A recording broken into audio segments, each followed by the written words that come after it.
Ya teman-teman semua, baik lagi di KPN News masih membahas kasus Subang. Sebelum kita membahas kasus Subang, ini malam tahun baru, gue mau ngucapin selamat malam tahun baru buat teman-teman semua.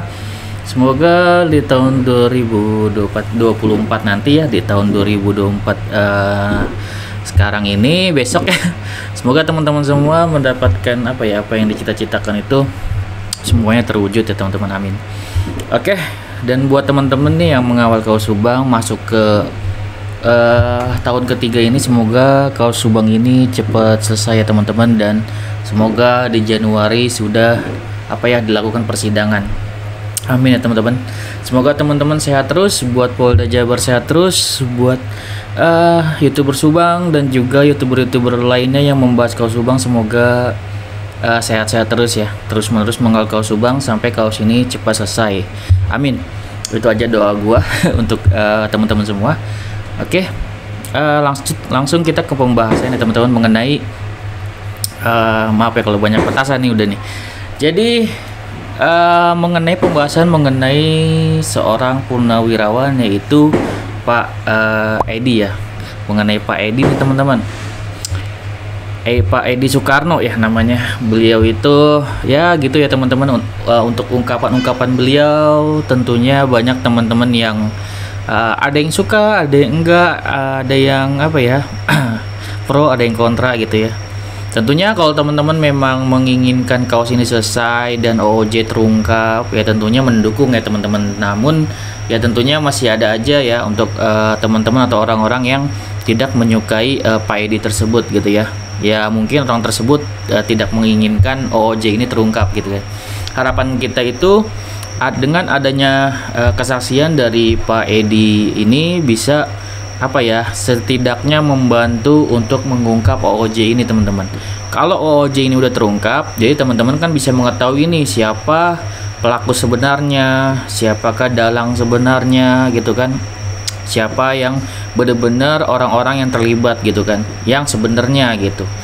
Apakah orang-orang atau yang sudah ditersangkakan sekarang apakah benar-benar pelakunya apa bukan, kan itu sebenarnya bagian dari proses ini gitu kan, dimana Pak Edi ini bisa turun tangan untuk mengungkap siapa OOJ ini dan biarkan OOJ ini terungkap dan bisa berbicara gitu. Jadi menurut gue pribadi, buat teman-teman yang mendukung siapapun ya, baik itu Pak Yosep, baik itu Danu, Yoris gitu kan ya sebaiknya sih harusnya mendukung ya, karena agar kita sama-sama mengetahui siapakah pelaku sebenarnya gitu. Itu tujuannya ya teman-teman.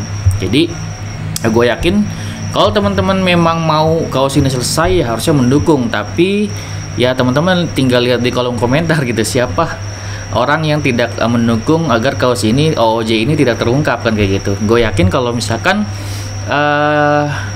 kalau kita ngerasa 2 tahun ini belum terungkap dan sekiranya ada orang yang berani untuk turun tangan seperti Pak Edi ini, mau ya ibarat kata membahayakan nyawanya sendiri untuk mengungkap rekan-rekannya sendiri ya, bisa dibilang kayak gitu ya, rekan-rekannya sendiri yang bisa dibilang oknum gitu kan. Dan semuanya diharapkan bisa terungkap orang-orang tersebut dan tentunya bisa dihukum. Itu mungkin suatu hal yang ya berat juga ya teman-teman, karena kan beliau ini nanti harus mengatakan siapa nih orang-orangnya gitu yang memang beliau kenal gitu. Di dalam podcast bersama Kang Heri tersebut, beliau ini misinya sangat jelas sih teman-teman. Misinya apa tuh Bang? Misinya ingin membersihkan nama kepolisian itu sendiri gitu.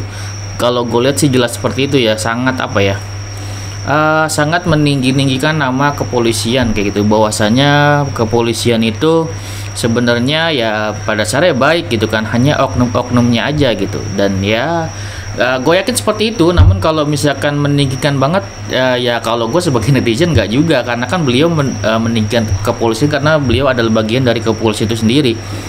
Ya kalau misalkan kita tentunya sangat mengkritisi kepolisian ya teman-teman, karena memang sudah terlalu banyak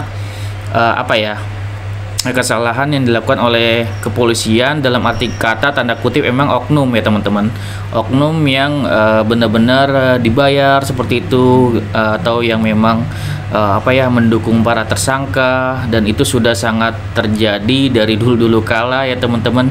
Dan ya baru-baru ini juga barengan juga terjadi bersama kasus Sambo kan kayak gitu. Kalau Sambo juga seperti itu, dan akan terulang kembali untuk oknum-oknum tersebut. Makanya memang oknum ini kalau misalkan kepolisian mau bersih ya harus diberantas gitu. Jangan diberantas atas nama cuman yang namanya hukuman dari kesalahan prosedur doang gitu. Itu konyol gitu. Jadi memang kalau misalkan mau dari nama kepolisian itu bersih, ya harus bersihin gitu, bener-bener gitu. Jangan cuma dihukum yang ringan-ringan aja gitu.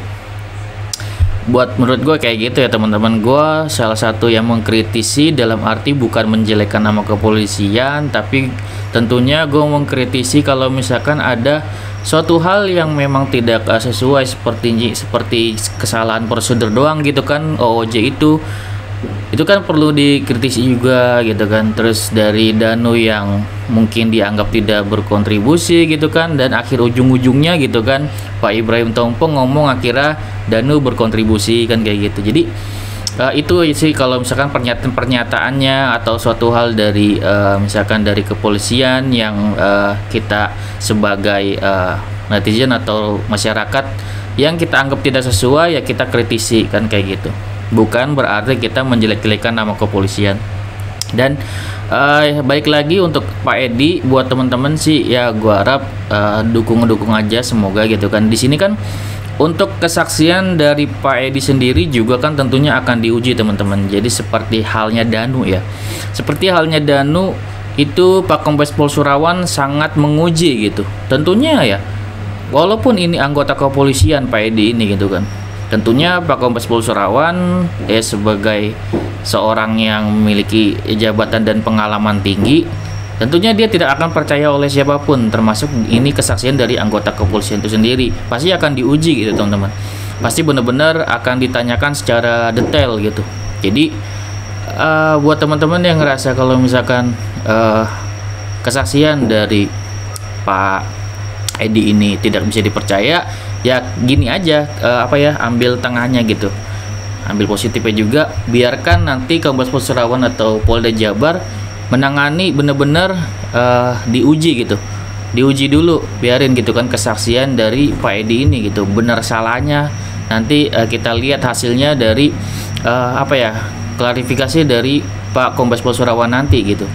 Apakah nanti Pak Kombes Pol Surawan akan mengungkap nanti mungkin di bulan Januari, ataukah nanti langsung di persidangan gitu kan untuk mengungkap hal ini, untuk diwawancarainya gitu. Yang pasti ini Pak Yosep itu ditahan sampai tanggal 15 Januari, artinya harusnya sudah ada keputusan ya apa yang harus dilakuin. Setahu gua berkas itu sudah dilampirin kembali kan kemarin udah dilampirin kembali ke kejaksaan, sekarang lagi diproses oleh pihak kejaksaan. Nanti kan setahu gua tinggal nunggu keputusan dari pihak kejaksaan doang nih kan gitu, apakah naik P21 ataukah enggak kan kayak gitu.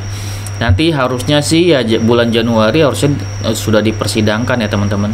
Jadi kita doain aja yang terbaik, karena semakin cepatnya persidangan ini ya semakin bagus agar diuji nih, agar kita bisa lihat sama-sama, menyimak bersama-sama sebagai netizen, sebagai masyarakat, bisa melihat secara langsung siapakah dalang sebenarnya gitu kan. Apakah ada tersangka lainnya gitu kan, itu kan akan terungkap gitu teman-teman. Maksud gua seperti itu, kita dukung aja agar semuanya cepat terungkap gitu. Oke, segitu ya dari gua, semoga bermanfaat. Selamat tahun baru, selamat malam tahun baru, selamat merayakan bersama keluarga ya teman-teman. Oke, segitu ya dari gua, semoga bermanfaat. Wassalamualaikum warahmatullahi wabarakatuh. See you next video teman-teman. Sehat-sehat selalu ya.